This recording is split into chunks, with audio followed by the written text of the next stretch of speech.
Now here's a problem I have with teachers, because when you make videos on teaching strategies and methods, they do not like to watch them. They always like to go for games and resources and stuff like that because they think that's all it takes.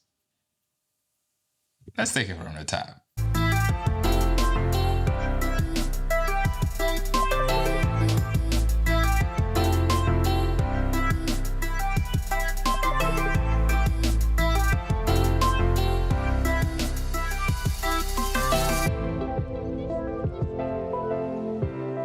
So besides a classroom teaching video, let's do something else that's not games and resources. Let's talk about how to manage your time during teaching. Now, I came up with something I call the lesson quadrant a few years ago, and this has to do with how I manage my time during my lesson. So the lesson quadrant is divided into four, quite obviously four, and therefore first segment I have my introduction and warm-up. When you come into the lesson, you know that okay, we're supposed to do some bonding, we're supposed to get ready for a lesson. So this is the point where you do that. During your introduction and warm-up, you're going to do your hello, hi's. Okay, everybody stand up. What day is today? How's the weather today? You're going to do all that. You're going to sing a song and get them ready. Do a TPR activity, something that brings them up to speed for the lesson. Let them know that, hey, we're ready for class. That's your first quadrant.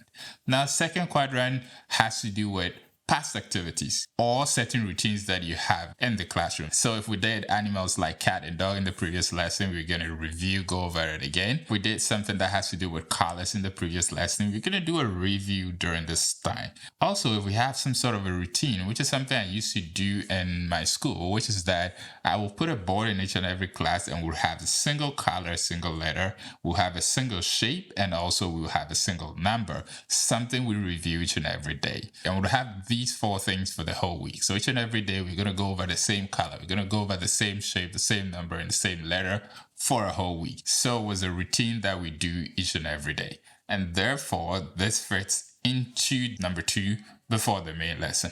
Now, when you're done with this particular segment, your next quadrant has to do with your main lesson. During the main lesson, there are 4 important things: lead-in, and your 3 P's. Leading is the part where you do something that gives the kids an idea of what you're going to teach for today. So for instance, if you're going to teach about animals and you start barking like a dog, or you start meowing like a cat, or you start doing something that, some sort of animal noises, they get an idea that, okay, this is about animals. Or if you bring an umbrella and you pull it out during the lead-in, they know, okay, this is an umbrella. Why an umbrella? Okay, you're leading into the weather. Lead-in is important. So that's your lead-in. And then you do your 3 P's. You know, presentation, practice, and production. Presentation, you teach something. Practice, they practice with you. Production, they try to, it's sort of a test where you get them to bring out what you've taught them. That's your main lesson, quadrant number 3. And therefore, when you're nearing the end of quadrant 3, you know that most of your time is gone and you're nearing the end of your lesson. Now, quadrant number 4. Number 4 has to do with wrapping things up. During quadrant number 4, it's your conclusion. It's your final review. Okay, we've done all that during the lesson. We've learned all these words one by one. We've played games. We've done all that.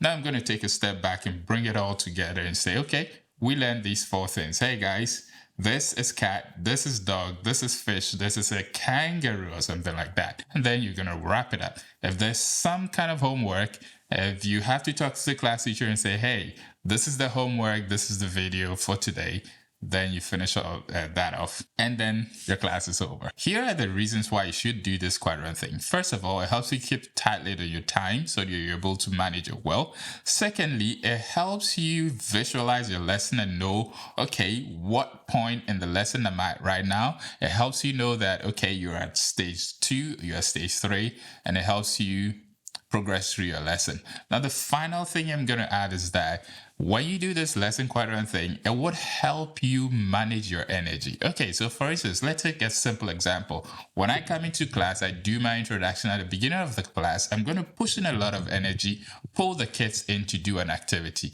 When that first quadrant is ending, I'm going to let everybody catch their breath. I'm going to slow things down. Now, that dip in energy will make it more meaningful when you're starting the next lesson, the next segment on a high, and it feels like, oh, this is fresh, this is new.